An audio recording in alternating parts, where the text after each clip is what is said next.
श्री गणेशाय नमः। मैं हूँ वामिका और आप सभी का हमारे चैनल आध्यात्मिक सागर में बहुत बहुत स्वागत है। आप सभी का दिन शुभ हो, मंगलमय हो और भगवान गणपति जी की कृपा आप पर सदा बनी रहे। आज आप सुनेंगे पौष मास महात्म्य का अध्याय 7। आज के अध्याय में ब्रह्मा जी के द्वारा माली और सुमाली को सूर्य के कवच और स्तोत्र की प्राप्ति तथा सूर्य की कृपा से उन दोनों के निरोग होने का वर्णन है। नारद जी के पूछने पर नारायण भगवान बोले, नारद, मैं श्री सूर्य के पूजन का क्रम तथा संपूर्ण पापों और व्याधियों से विमुक्त करने वाले कवच और स्तोत्र का वर्णन करता हूँ, सुनो। जब माली और सुमाली ये दोनों दैत्य व्याधि ग्रस्त हो गए, तब उन्होंने स्तवन करने के लिए शिव मंत्र प्रदान करने वाले ब्रह्मा का स्मरण किया। ब्रह्मा ने वैकुंठ में जाकर कमलापति विष्णु से पूछा।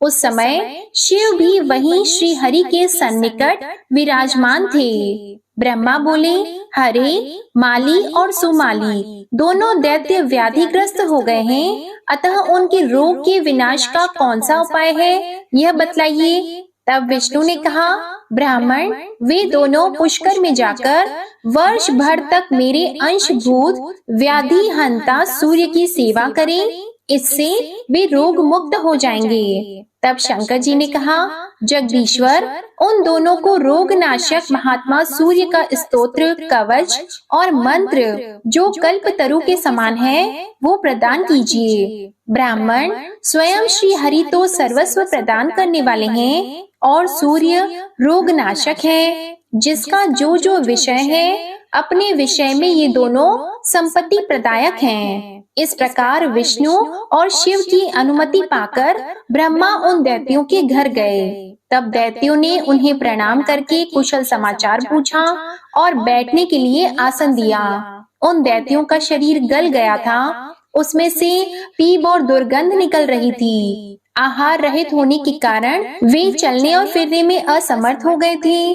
तब स्वयं दयालु ब्रह्मा ने उन दोनों से कहा।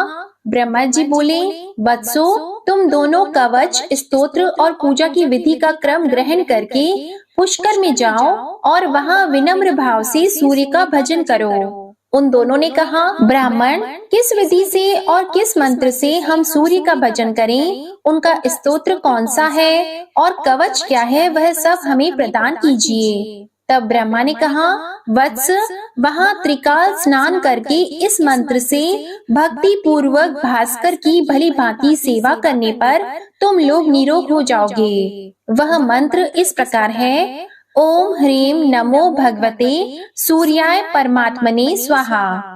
इस मंत्र से सावधानतया सूर्य का पूजन करके उन्हें भक्ति पूर्वक 16 उपहार प्रदान करना चाहिए। यों ही पूरे वर्ष भर तक करना होगा। इससे तुम लोग निश्चय ही रोग मुक्त हो जाओगे। पूर्व काल में अहल्या का हरण करने के कारण गौतम के शाप से जब इंद्र के शरीर में सहस्त्र भग हो गए थे, उस संकट काल में बृहस्पति जी ने प्रेम पूर्वक पाप युक्त इंद्र को जो कवच दिया था, वही अपूर्व सूर्य कवच मैं तुम लोगों को प्रदान करता हूँ। बृहस्पति ने कहा, इंद्र सुनो, मैं उस परम अद्भुत कवच का वर्णन करता हूँ, जिसे धारण करके मुनिगण पवित्र होकर भारतवर्ष में जीवन मुक्त हो गए। इस कवच के धारण करने वाले के सन्निकट व्याधि भय के मारे उसी प्रकार नहीं जाती है, जैसे गरुड़ को देखकर सांप दूर भाग जाते हैं। इसे अपने शिष्य को, जो गुरु भक्त और शुद्ध हो,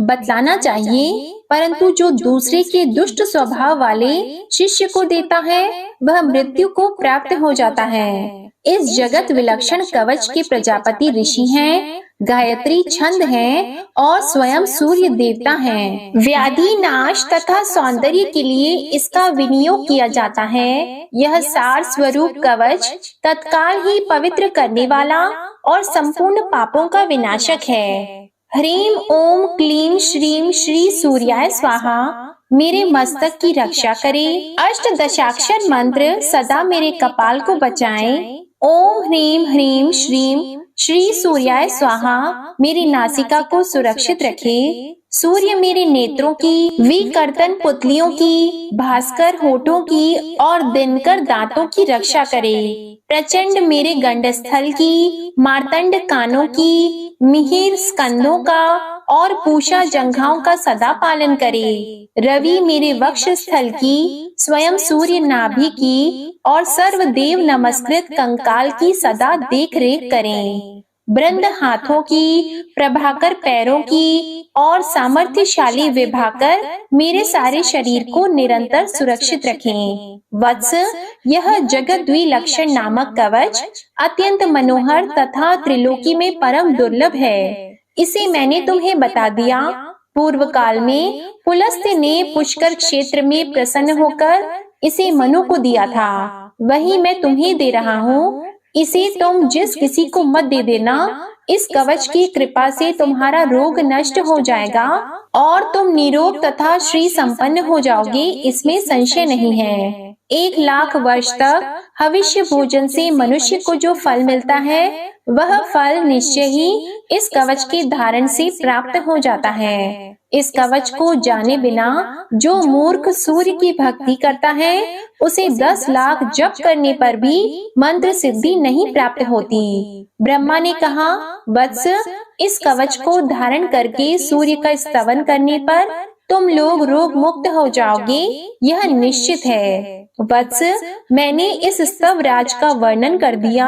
यह गोपनीय से भी परम गोपनीय है। जो नित्य तीनों काल इसका पाठ करता है, वह समस्त व्याधियों से मुक्त हो जाता है। उसके अंधापन, कोढ़, दरिद्रता, रोग, शोक, भय और कलह, ये सभी विश्वेश्वर श्री सूर्य की कृपा से निश्चय ही नष्ट हो जाते हैं। जो भयंकर कुष्ठ से दुखी, गालित अंगों वाला, नेत्रहीन, बड़े बड़े घावों से युक्त, यक्ष्मा से ग्रस्त, महान शूल रोग से पीड़ित अथवा नाना प्रकार की व्याधियों से युक्त हो, वह भी यदि 1 मास तक हविष्यान भोजन करके इस स्तोत्र का श्रवण करे, तो निश्चय ही रोग मुक्त हो जाता है और उसे संपूर्ण तीर्थों में स्नान करने का फल भी प्राप्त हो जाता है। इसमें तनिक भी संदेह नहीं है। अतः पुत्रों, तुम लोग शीघ्र ही पुष्कर में जाओ और वहाँ सूर्य का भजन करो। यों कहकर ब्रह्मा आनंद पूर्वक अपने भवन को चले गए। इधर वे दोनों दैत्य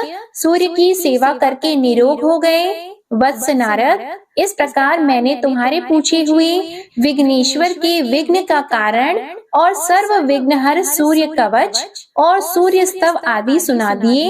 अब श्री नारायण भगवान ने कहा, नारद, एक बार देवराज इंद्र निर्जन वन में एक पुष्प उद्यान में गए थे। वहाँ रंभा अप्सरा से उनका समागम हुआ। इसके बाद वे दोनों जल विहार करने लगे। इसी बीच मुनि श्रेष्ठ दुर्वासा वैकुंठ से कैलाश जाते हुए शिष्य मंडली सहित वहां आ पहुँचे। देवराज इंद्र ने उन्हें प्रणाम किया। मुनि ने आशीर्वाद दिया। फिर भगवान नारायण का दिया हुआ पारिजात पुष्प इंद्र को देकर मुनि ने कहा, देवराज, भगवान नारायण के निवेदित यह पुष्प सब विघ्नों का नाश करने वाला है। यह जिसके मस्तक पर रहेगा, वह सर्वत्र विजय प्राप्त करेगा और देवताओं में अग्रगण्य होकर अग्र पूजा का अधिकारी होगा। महालक्ष्मी छाया की तरह सदा उसके साथ रहेगी। वह ज्ञान, तेज, बुद्धि, बल सभी बातों में सब देवताओं से श्रेष्ठ और भगवान हरि के तुल्य पराक्रमी होगा।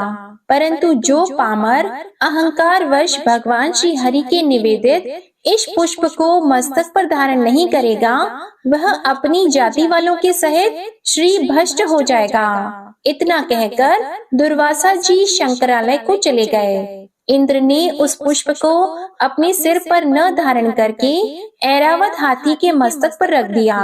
इससे इंद्र श्री भ्रष्ट हो गए। इंद्र को श्री भ्रष्ट देखकर रंभा उन्हें छोड़कर स्वर्ग चली गई। गजराज इंद्र को नीचे गिराकर महान अरण्य में चला गया और हथीनी के साथ विहार करने लगा। उस वन में उसके बहुत से बच्चे हुए। इसी समय श्री हरि ने उस हाथी का मस्तक काटकर बालक गणेश के सिर पर लगा दिया। वत्स, गजमुख के लगाने का प्रसंग तुमको सुना दिया। इसके श्रवण से पाप नष्ट होते हैं। अब और क्या सुनना चाहते हो सो कहो। तब नारद ने पूछा, प्रभु, किस ब्रह्म शाप के कारण वे सभी देवता श्री भ्रष्ट हो गए थे? पुनः किस प्रकार उन्होंने उन जगत जननी कमला को प्राप्त किया? उस समय महेंद्र ने क्या किया? आप उस परम दुर्लभ गोपनीय रहस्य को बताने की कृपा करें। नारायण ने कहा, नारद, जिसकी बुद्धि अत्यंत मंद हो गई थी, श्री से भ्रष्ट होने के कारण जिस पर दीनता छाई हुई थी और जिसका आनंद नष्ट हो गया था, वह इंद्र, गजेंद्र और रंभा से पराभूत होकर अमरावती में गया। मुने, वहाँ उसने देखा कि उस पुरी में आनंद का नाम निशान नहीं है। वह दीनता से ग्रस्त, बंधुओं से हीन और शत्रु वर्गों से खचाखच भर गई है। तब दूत के मुख से सारा वृतांत सुनकर वह गुरु बृहस्पति के घर गया और फिर गुरु तथा देवगणों के साथ वह ब्रह्मा की सभा में जा पहुंचा। वहां जाकर देवताओं सहित इंद्र ने तथा बृहस्पति ने ब्रह्मा को नमस्कार किया और भक्ति भाव सहित वेद विधि के अनुसार स्तोत्र के द्वारा उनकी स्तुति की। इसके बाद बृहस्पति ने प्रजापति ब्रह्मा से सारा वृतांत कह सुनाया। उसे सुनकर ब्रह्मा ने नीचे मुख करके कहना आरंभ किया। ब्रह्मा बोले, देवेंद्र, तुम मेरे प्रपौत्र हो और श्री संपन्न होने से सदा प्रज्वलित होते रहते हो, किंतु राजन, लक्ष्मी के समान सुंदरी शची के पति होने पर भी तुम आचरण भ्रष्ट हो जाते हो। जो आचरण भ्रष्ट होता है उसे लक्ष्मी अथवा यश की प्राप्ति कहाँ से हो सकती है? वह पापी तो सदा सभी सभाओं में निंदा का विषय बना रहता है। रंभा ने तुम्हें हत बुद्धि बना दिया था। इसी कारण तुमने दुर्वासा द्वारा दिए गए श्री हरि के नैवेद्य को गजराज के मस्तक पर डाल दिया। इस समय सबके द्वारा भोगी जाने वाली वह रंभा कहाँ है और श्री से भ्रष्ट हुए तुम कहाँ हो, जिसके कारण तुम्हें लक्ष्मी से रहित होना पड़ा? वह रंभा भी तुम्हें क्षण भर में ही त्याग कर चली गई, क्योंकि वैश्या चंचला होती है। वह धनवानों को ही पसंद करती है, निर्धनों को नहीं, तथा प्राचीन प्रेमी का तिरस्कार करके नए नए नायकों को खोजती रहती है। परंतु वत्स, जो बीत गया वो तो चला ही गया, क्योंकि बीता हुआ पुनः वापस नहीं आता। अब तुम लक्ष्मी की प्राप्ति के लिए भक्ति पूर्वक नारायण का भजन करो। इतना कहकर नारायण परायण ब्रह्मा ने इंद्र को जगत सृष्टा नारायण का स्तोत्र, कवच और मंत्र दिया।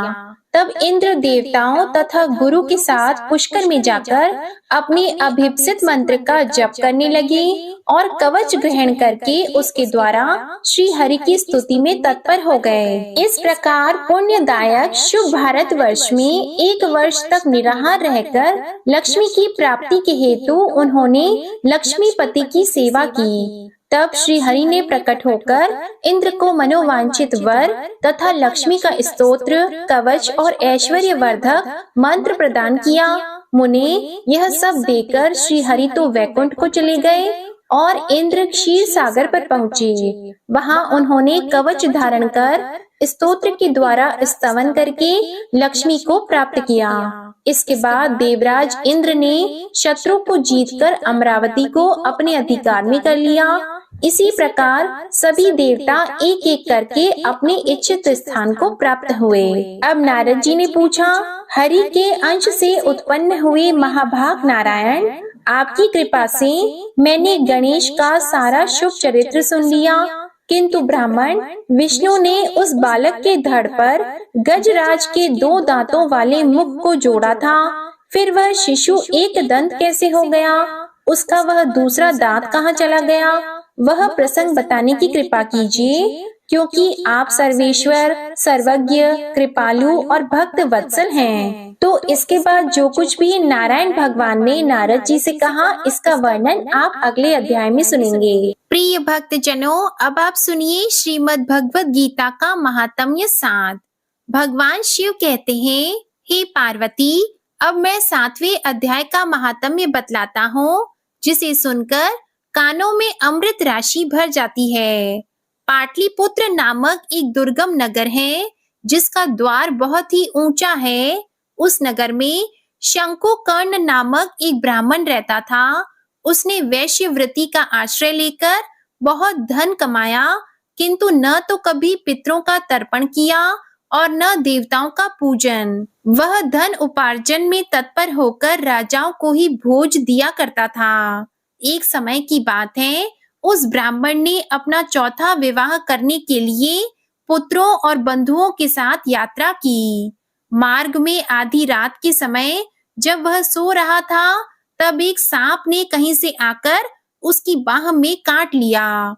उसके काटते ही ऐसी अवस्था हो गई कि मणि, मंत्र और औषधि आदि से भी उसके शरीर की रक्षा असाध्य जान पड़ी। इसके बाद कुछ ही क्षणों में उसके प्राण पखेरु उड़ गए और वह प्रेत बन गया। फिर बहुत समय के बाद वह प्रेत सर्प योनि में उत्पन्न हुआ। उसका चित्त धन की वास्ता में बंधा था। उसने पूर्व वृत्तांत को स्मरण करके सोचा कि मैंने घर के बाहर करोड़ों की संख्या में अपना जो धन गाड़ रखा था, उससे इन पुत्रों को वंचित करके स्वयं ही उसकी रक्षा करूंगा। सांप की योनि से पीड़ित होकर पिता ने एक दिन स्वप्न में अपने पुत्रों के सामने आकर अपना मनोभाव बताया। तब उसके पुत्रों ने सवेरे उठकर बड़े ही विस्मय के साथ एक दूसरे से स्वप्न की बातें कही। उनमें से मंझला पुत्र कुदाल हाथ में लिए घर से निकला और जहां उसके पिता सर्प योनि धारण करके रहते थे, उस स्थान पर गया। यद्यपि उसे धन के स्थान का ठीक ठीक पता नहीं था, तो भी उसने चिन्हों से उसका ठीक निश्चय कर लिया और लोभ बुद्धि से वहां पहुंचकर बांबी को खोदना आरंभ किया। तब उस बांबी से बड़ा भयानक सांप प्रकट हुआ और बोला, ओ मूढ़, तू कौन है? किस लिए आया है? यह बिल क्यों खोद रहा है? किसने तुझे यहाँ भेजा है? ये सारी बातें मेरे सामने बता। पुत्र ने कहा, मैं आपका पुत्र हूँ, मेरा नाम शिव है। मैं रात्रि में देखे हुए स्वप्न से विस्मित होकर यहाँ का सुवर्ण लेने के कौतूहल से आया हूँ। पुत्र की यह वाणी सुनकर वह सांप हंसता हुआ उच्च स्वर से इस प्रकार स्पष्ट वचन बोला कि यदि तू मेरा पुत्र है तो मुझे शीघ्र ही बंधन से मुक्त कर। मैं अपने पूर्व जन्म के गाड़े हुए धन के लिए ही सर्प योनि में उत्पन्न हुआ हूँ। तब पुत्र ने कहा, पिताजी, आपकी मुक्ति कैसे होगी, इसका उपाय मुझे बताइए, क्योंकि मैं इस रात में सब लोगों को छोड़कर आपके पास आया हूँ। पिता ने कहा, बेटा, गीता के अमृतमय सप्तम अध्याय को छोड़कर मुझे मुक्त करने में तीर्थ, दान, तप और यज्ञ भी सर्वथा समर्थ नहीं है। केवल गीता का 7वां अध्याय ही प्राणियों की जरा, मृत्यु आदि दुखों को दूर करने वाला है। पुत्र, मेरे श्राद्ध के दिन गीता के 7वें अध्याय का पाठ करने वाले ब्राह्मण को श्रद्धा पूर्वक भोजन कराओ। इससे निसंदेह मेरी मुक्ति हो जाएगी। वत्स, अपनी शक्ति के अनुसार पूर्ण श्रद्धा के साथ निर्व्यसी और वेद विद्या में प्रवीण अन्य ब्राह्मणों को भी भोजन कराना। सर्प योनि में पड़े हुए पिता के ये वचन सुनकर सभी पुत्रों ने उसकी आज्ञा के अनुसार तथा उससे भी अधिक किया। तब शंकुकर्ण ने अपने सर्प शरीर को त्याग कर दिव्य देह धारण किया और सारा धन पुत्रों के अधीन कर दिया। पिता ने करोड़ों की संख्या में जो धन उनमें बांट दिया था, उससे वे पुत्र बहुत प्रसन्न हुए। उनकी बुद्धि धर्म में लगी हुई थी, इसलिए उन्होंने बावली, कुआं, पोखरा, यज्ञ तथा देव मंदिर के लिए उस धन का उपयोग किया और अन्नशाला भी बनवाई। इसके बाद 7वें अध्याय का सदा जप करते हुए उन्होंने मोक्ष को प्राप्त किया। हे पार्वती, यह तुम्हें 7वें अध्याय का महात्म्य बतलाया, जिसके श्रवण मात्र से मानव सब पापों से मुक्त हो जाता है। हरे कृष्णा। अब सुनिए श्रीमद् भगवत गीता का अध्याय 7। भगवान श्री कृष्ण ने अर्जुन से कहा, हे पृथा पुत्र, अब सुनो कि तुम किस तरह मेरी भावना से पूर्ण होकर और मन को मुझ में आसक्त करके योगाभ्यास करते हुए मुझे पूर्णतया संशय रहित जान सकते हो। अब मैं तुमसे पूर्ण रूप से व्यावहारिक तथा दिव्य ज्ञान कहूंगा, इसे जान लेने पर तुम्हें जानने के लिए और कुछ भी शेष नहीं रहेगा। कई हजार मनुष्यों में से कोई एक सिद्धि के लिए प्रयत्नशील होता है और इस तरह सिद्धि प्राप्त करने वालों में से विरला ही कोई मुझे वास्तव में जान पाता है। पृथ्वी, जल, अग्नि, वायु, आकाश, मन, बुद्धि तथा अहंकार, ये 8 प्रकार से विभक्त मेरी प्रकृतियां हैं। हे महाबाहु अर्जुन, इनके अलावा मेरी एक अन्य पराशक्ति है जो उन जीवों से युक्त है जो इस भौतिक अपरा प्रकृति के साधनों का विदोहन कर रहे हैं। सारे प्राणियों का उद्गम इन दोनों शक्तियों में है। इस जगत में जो कुछ भी भौतिक तथा आध्यात्मिक है, उसकी उत्पत्ति तथा प्रलय मुझे ही जानो। हे धनंजय, मुझसे श्रेष्ठ कोई सत्य नहीं है। जिस प्रकार मोती धागे में गुथी रहते हैं, उसी प्रकार सब कुछ मुझ पर ही आश्रित है। हे कुंती पुत्र, मैं जल का स्वाद हूँ, सूर्य तथा चंद्रमा का प्रकाश हूँ, वैदिक मंत्रों में ओमकार हूँ, आकाश में ध्वनि हूँ तथा मनुष्य में सामर्थ्य हूँ। मैं पृथ्वी की आद्य सुगंध और अग्नि की ऊष्मा हूँ। मैं समस्त जीवों का जीवन तथा तपस्वियों का तप हूँ। हे पृथा पुत्र, यह जान लो कि मैं ही समस्त जीवों का आदि बीज हूँ, बुद्धिमानों की बुद्धि तथा समस्त तेजस्वी पुरुषों का तेज हूँ। मैं बलवानों का कामनाओं तथा इच्छा से रहित बल हूँ। हे भरत श्रेष्ठ अर्जुन, मैं वह काम हूँ जो धर्म के विरुद्ध नहीं है। तुम जान लो कि मेरी शक्ति द्वारा सारे गुण प्रकट होते हैं, चाहे वे सतोगुण हो, रजोगुण हो या तमोगुण हो। एक प्रकार से मैं सब कुछ हूँ, किंतु हूँ स्वतंत्र। मैं प्रकृति के गुणों के अधीन नहीं हूँ, अपितु वे मेरे अधीन हैं। 3 गुणों अर्थात सतो, रजो तथा तमो के द्वारा मोहग्रस्त यह सारा संसार मुझ गुणातीत तथा अविनाशी को नहीं जानता। प्रकृति के 3 गुणों वाली इस मेरी दैवीय शक्ति को पार कर पाना कठिन है, किंतु जो मेरे शरणागत हो जाते हैं वे सरलता से इसे पार कर जाते हैं। जो निपट मूर्ख हैं, जो मनुष्यों में अधम है, जिनका ज्ञान माया द्वारा हर लिया गया है तथा जो असुरों की नास्तिक प्रकृति को धारण करने वाले हैं, ऐसे दुष्ट मेरी शरण ग्रहण नहीं करते। हे भरत श्रेष्ठ, 4 प्रकार के पुण्यात्मा मेरी सेवा करते हैं, आर्त, जिज्ञासु, अर्थार्थी तथा ज्ञानी। इनमें से जो परम ज्ञानी है और शुद्ध भक्ति में लगा रहता है, वह सर्वश्रेष्ठ है, क्योंकि मैं उसे अत्यंत ही प्रिय हूँ और वह भी मुझे प्रिय है। निसंदेह ये सब उदार चेता व्यक्ति है, किंतु जो मेरे ज्ञान को प्राप्त है उसे मैं अपने ही समान मानता हूँ। वह मेरी दिव्य सेवा में तत्पर रहकर मुझ सर्वोच्च उद्देश्य को निश्चित रूप से प्राप्त कर लेता है। अनेक जन्म जन्मांतर के बाद जिसे सचमुच ज्ञान होता है, वह मुझको समस्त कारणों का कारण जानकर मेरी शरण में आता है। ऐसा महात्मा अत्यंत दुर्लभ होता है। जिनकी बुद्धि भौतिक इच्छाओं द्वारा मारी गई है, वे देवताओं की शरण में जाते हैं और वे अपने अपने स्वभाव के अनुसार पूजा विशेष विधि विधानों का पालन करते हैं। मैं प्रत्येक जीव के हृदय में परमात्मा स्वरूप स्थित हूँ। जैसे ही कोई किसी देवता की पूजा करने की इच्छा करता है, मैं उसकी श्रद्धा को स्थिर करता हूँ, जिससे वह उसी विशेष देवता की पूजा करे। ऐसी श्रद्धा से समन्वित वह देवता विशेष की पूजा करने का यत्न करता है और अपनी इच्छा की पूर्ति करता है, किंतु वास्तविकता तो यह है कि सारे लाभ केवल मेरे द्वारा प्रदत्त हैं। अल्प बुद्धि वाले व्यक्ति देवताओं की पूजा करते हैं और उन्हें प्राप्त होने वाले फल सीमित तथा क्षणिक होते हैं। देवताओं की पूजा करने वाले देवलोक को जाते हैं, किंतु मेरे भक्त अंततः मेरे परम धाम को प्राप्त होते हैं। बुद्धिहीन मनुष्य मुझको ठीक से न जानने के कारण सोचते हैं कि मैं भगवान कृष्ण पहले निराकार था और अब मैंने इस स्वरूप को धारण किया है।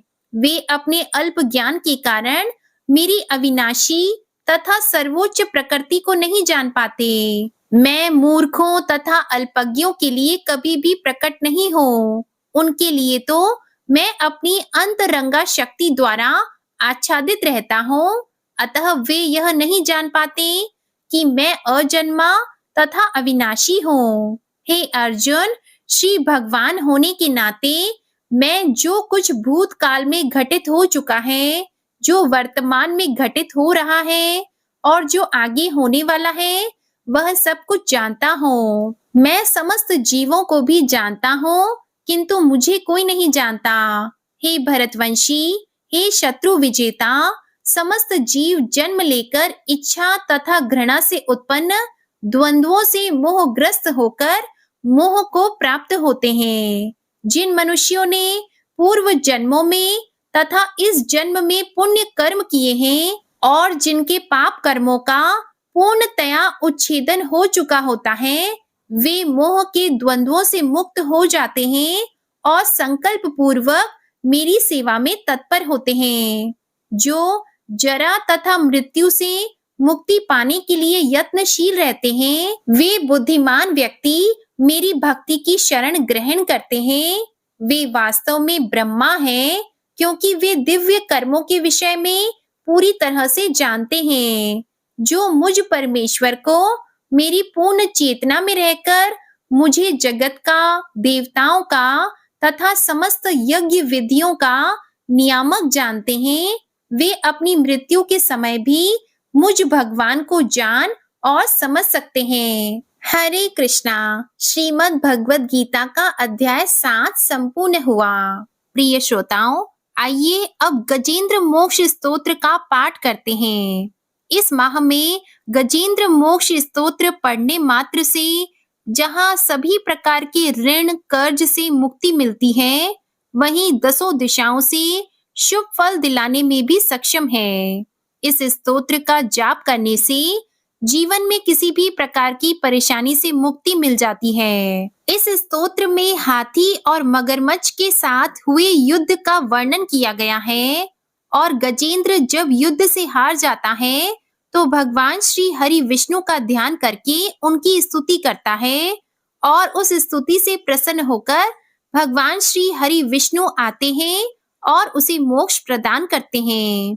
प्रिय भक्तजनों, इस पाठ को करते समय अगर हम अपने मन में यह भावना रखें कि हे श्री हरि विष्णु जी, हे मेरे प्रभु, जिस प्रकार से आपने गजेंद्र को उसकी परेशानी से बाहर निकाला, उसी प्रकार से हमें भी हमारी परेशानियों से बाहर निकालिए, तो मानिए निश्चित ही भगवान श्री हरि विष्णु हमारी मदद के लिए स्वयं आते हैं। तो आइए बड़ी ही भक्ति और सच्ची भावना से भगवान श्री हरि विष्णु का ध्यान करके इस परम कल्याण स्तोत्र का पाठ करते हैं। शुक जी ने कहा कि बुद्धि के अनुसार पिछले अध्याय में वर्णन किए गए रीति से अपने मन को नियंत्रित कर और हृदय को स्थिर करके गजेंद्र अपने पिछले जन्म में याद किए गए सर्वोच्च कार्य और बार बार जाप किए जाने वाले स्तोत्र का जाप करने लगा। गजेंद्र ने मन ही मन श्री हरि विष्णु को ध्यान करते हुए कहा कि जिनके प्रवेश करने से शरीर और मस्तिष्क चेतन की तरह व्यवहार करने लगते हैं, ओम द्वारा लक्षित और पूरे शरीर में प्रकृति और पुरुष के रूप में प्रवेश करने वाले उस सर्वशक्तिमान देवता का मैं मन ही मन स्मरण करता हूँ, जिनके सहारे ये पूरा संसार टिका हुआ है, जिनसे ये संसार अवतरित हुआ है, जिन्होंने प्रकृति की रचना की है और जो खुद उसके रूप में प्रकट हैं, लेकिन इसके बावजूद भी वो इस दुनिया से सर्वोपरि और श्रेष्ठ हैं। ऐसे अपने आप और बिना किसी कारण के भगवान की मैं शरण में जाता हूँ।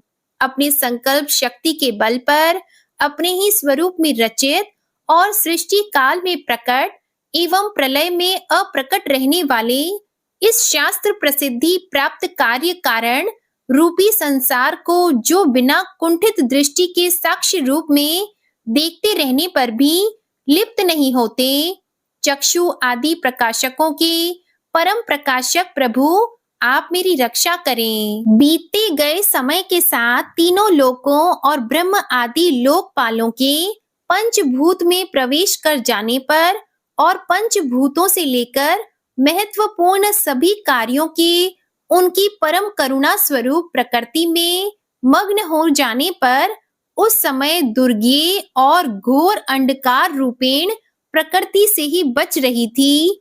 उस अंधकार से परे अपने परम धाम में जो सर्वव्यापी भगवान सभी दिशाओं में प्रकाशित होते रहते हैं, वो भगवान मेरी रक्षा करें।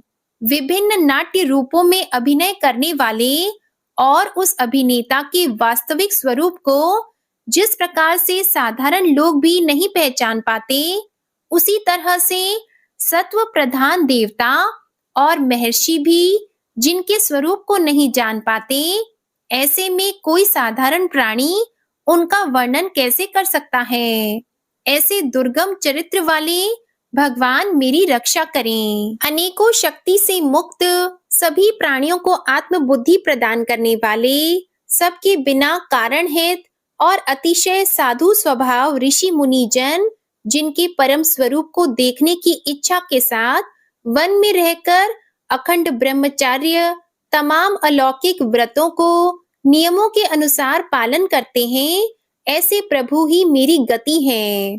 वह जिनका हमारी तरह ना तो जन्म होता है और ना जिनका अहंकार में कोई भी काम नहीं होता, जिनके निर्गुण रूप का ना कोई नाम है और ना कोई रूप है, इसके बावजूद भी वह समय के साथ इस संसार की सृष्टि और प्रलय के लिए अपनी इच्छा से अपने जन्म को स्वीकार करते हैं। उस अनंत शक्ति वाले परम ब्रह्मा परमेश्वर को मेरा नमस्कार है। प्राकृत आकार रहित और अनेक रूप वाले अद्भुत भगवान को मेरा बार बार नमस्कार है। स्वयं प्रकाशित सभी साक्ष्य परमेश्वर को मेरा शत शत नमन है। वैसे देव जो मन वाणी और चित्त वृत्तियों से परे हैं, उन्हें मेरा बारंबार नमस्कार है। विवेक से परिपूर्ण पुरुष के द्वारा सभी सत्व गुणों से परिपूर्ण, निवृत्ति धर्म के आचरण से मिलने वाले योग्य मोक्ष सुख की अनुभूति रूपी भगवान को मेरा नमस्कार है। सभी गुणों के स्वीकार शांत, रजोगुण को स्वीकार करके अत्यंत और तमोगुण को अपनाकर मूड से जाने जाने वाले, बिना भेद के और हमेशा सद्भाव से ज्ञान धनी प्रभु को मेरा नमस्कार है। शरीर के इंद्रिय के समुदाय रूप, सभी पिंडों के ज्ञाता, सभी के स्वामी और साक्षी स्वरूप देव आपको मेरा नमस्कार है। सभी के अंतर्यामी, प्रकृति के परम कारण, लेकिन स्वयं बिना कारण भगवान को मेरा शत शत नमस्कार है।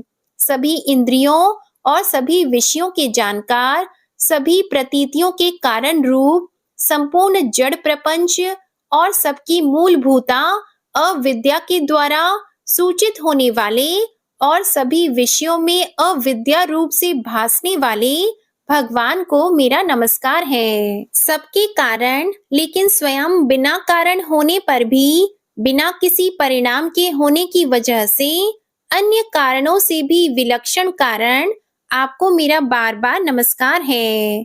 सभी वेदों और शास्त्रों के परम तात्पर्य, मोक्ष रूपी और श्रेष्ठ पुरुषों की परम गति देवता को मेरा नमस्कार है।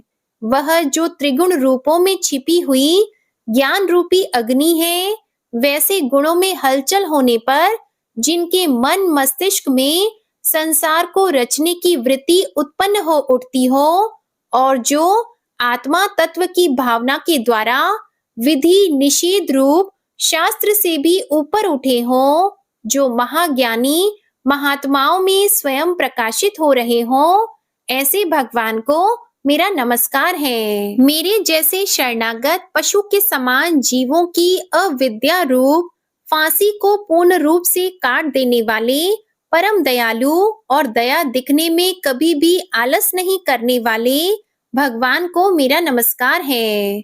अपने अंश से सभी जीवों के मन में अंतर्यामी रूप से प्रकट होने वाले सर्वनियंता अनंत परमात्मा आपको मेरा नमस्कार है। जो शरीर, पुत्र, मित्र, घर और संपत्ति सहित कुटुंबियों में अशक्त लोगों के द्वारा कठिनाई से मिलते हों और मुक्त पुरुषों के द्वारा अपने हृदय में निरंतर चिंतित ज्ञान स्वरूप सर्वसमर्थ परमेश्वर को मेरा नमस्कार है। वह जिन्हें धर्म, अभिलषित भोग, धन और मोक्ष की कामना से मनन करके लोग अपनी मनचाही इच्छा पूर्ण कर लेते हैं, अपितु जिन्हें विभिन्न प्रकार के अयाचित भोग और अविनाशी पार्षद शरीर भी देते हैं, वैसे अत्यंत दयालु प्रभु मुझे इस प्रकार के विपदा से हमेशा के लिए बाहर निकालें। वह जिनके एक से अधिक भक्त हैं, जो मुख्य रूप से एकमात्र उसी भगवान की शरण में हैं, जो धर्म, अर्थ आदि किसी भी पदार्थ की अभिलाषा नहीं रखते हैं, जो केवल उन्हीं के परम मंगलमय एवं अत्यंत विलक्षण चरित्र का गुणगान करते हुए उनके आनंदमय समुद्र में गोती लगाते रहते हैं, उन अविनाशी, सर्वव्यापी, सर्वमान्य ब्रह्म आदि के भी नियामक अभक्तों के लिए भी हमेशा प्रकट होने वाले, भक्ति योग द्वारा प्राप्त, अत्यंत निकट होने पर भी माया के कारण अत्यंत दूर महसूस होने वाले, इंद्रियों के द्वारा अगम्य और अत्यंत दुर्विज्ञेय, अंतर्रहित लेकिन सभी के आधिकारक और सभी तरफ से परिपूर्ण उस भगवान की मैं स्तुति करता हूँ। वो जो ब्रह्मा सहित सभी देवता, चारों वेद, समस्त चर और अचर जीव के नाम और आकृति भेद से जिनके अत्यंत क्षुद्र अंशों से रचित हैं, जिस तरह से जलती हुई अग्नि की लपटें और सूरज की किरणें हर बार निकलती हैं और फिर से अपने कारण में लीन हो जाती है, उसी प्रकार बुद्धि, मस्तिष्क, इंद्रियां और नाना योनियों के शरीर, जिन सभी गुणों से प्राप्त शरीर जो स्वयं प्रकाश परमात्मा से अवतरित होकर फिर से उन्हीं में लीन हो जाता है। वह भगवान जो ना तो देवता है, ना असुर, ना मनुष्य और ना ही मनुष्य से नीचे किसी अन्य योनि के प्राणी, ना ही वो स्त्री है, ना पुरुष और ना ही नपुंसक और ना ही वो कोई ऐसे जीव हैं जिनका इन तीनों ही श्रेणी में समावेश है। वो ना तो गुण है, ना कर्म है, वो ना ही कार्य है और ना ही कारण। इन सभी योनियों का निषेध होने पर जो बचता है वही उनका असली रूप है। ऐसे प्रभु मेरा उत्थान करने के लिए प्रकट हो। अब मैं इस मगरमच्छ के चंगुल से आजाद होने के बाद जीवित नहीं रहना चाहता। इसकी वजह यह है कि मैं सभी तरफ से अज्ञानता से ढके इस हाथी के शरीर का क्या करूं? मैं आत्मा के प्रकाश से ढक देने वाले अज्ञानता से युक्त इस हाथी के शरीर से मुक्त होना चाहता हूँ, जिसका काल क्रम से अपने नाश नहीं होता बल्कि ईश्वर की दया और ज्ञान से उदय हो पाता है। इस प्रकार से मोक्ष के लिए लालायित संसार की रचयिता स्वयं संसार के रूप में प्रकट, लेकिन संसार से परे, संसार में एक खिलौने की तरह खेलने वाले, संसार में आत्म रूप से व्याप्त, अजन्मा, सर्वव्यापी एवं प्राप्य वस्तुओं में सर्वश्रेष्ठ श्री हरि का केवल स्मरण करता हूँ और उनकी शरण में जाता हूँ। वह जिन्होंने भगवत शक्ति रूपी योग के द्वारा कर्मों को जला डाला है, जिन्हें समस्त योगी ऋषि अपने योग के द्वारा अपनी शुद्ध हृदय में प्रकट देखते हैं, उन योगेश्वर भगवान को मेरा नमस्कार है। वह जिनके तिगुणे शक्तियों का राग, रूप, वेग और असहाय है, जो सभी इंद्रियों के विषय रूप में मौजूद हैं, वह जिनकी इंद्रियां समस्त विषयों में ही बसी रहती हैं, ऐसे लोग जिनको मार्ग मिलना भी असंभव नहीं है, वैसे शरणागत एवं अपार शक्तिशाली वाले भगवान आपको मेरा नमस्कार है। वह जिनकी अविद्या नाम के शक्ति के कार्य रूप से ढके हुए हैं, वह जिनके रूप को जीव समझ नहीं पाते, ऐसे अपार महिमा वाले भगवान की मैं शरण लेता हूँ। श्री शुकदेव जी कहते हैं कि वह जिसने पूर्व प्रकार से भगवान के भेद रहित सभी निराकार रूप का वर्णन किया था, उस गजराज के करीब जब ब्रह्मा जी साथ में अन्य कोई देवता नहीं आए, जो अपने विभिन्न प्रकार की विशेष विग्रह को ही अपना रूप मानते हैं, ऐसे में साक्षात विष्णु जी, जो सभी के आत्मा होने के कारण सभी देवताओं के रूप हैं, तब वहां प्रकट हुए। गजराज को इस प्रकार से दुखी देखकर और उसके पढ़े गए स्तुति को सुनकर चक्रधारी प्रभु इच्छा अनुसार वेग वाले गरुड़ की पीठ पर सवार होकर सभी देवों के साथ उस स्थान पर पहुंचे जहां वह गज था। सरोवर के अंदर महाबलशाली मगरमच्छ द्वारा जकड़े और दुखी उस हाथी ने आसमान में गरुड़ की पीठ पर बैठे और हाथों में चक्र लिए भगवान विष्णु को आते हुए जब देखा, तो वह अपनी सूंड में पहले से ही उनकी पूजा के लिए रखे कमल के फूल को श्री हरि पर बरसाते हुए कहने लगा, सर्व पूज्य भगवान श्री हरि, आपको मेरा प्रणाम। सर्व पूज्य भगवान श्री हरि, आपको मेरा नमस्कार। लाचार हाथी को देखकर श्री हरि विष्णु गरुड़ से नीचे उतरकर सरोवर में उतर आए और बेहद दुखी होकर ग्राह सहित उस गज को तुरंत ही सरोवर से बाहर निकाल आए और देखते ही देखते अपने चक्र से मगरमच्छ के गर्दन को काट दिए और हाथी को उस पीड़ा से बाहर निकाल लिया। प्रिय भक्तजनों, इस प्रकार गजेंद्र मोक्ष स्तोत्र संपूर्ण हुआ। प्रेम से बोलिए भगवान श्री हरि विष्णु जी की जय। जय माता लक्ष्मी जी, जय हो नारायण भगवान की। आज की वीडियो पसंद आए तो इसे लाइक करके चैनल को जरूर सब्सक्राइब कीजिएगा और आज आप हमारे चैनल पर गुरुवार की व्रत कथा भी जरूर सुनिएगा। हरे कृष्णा।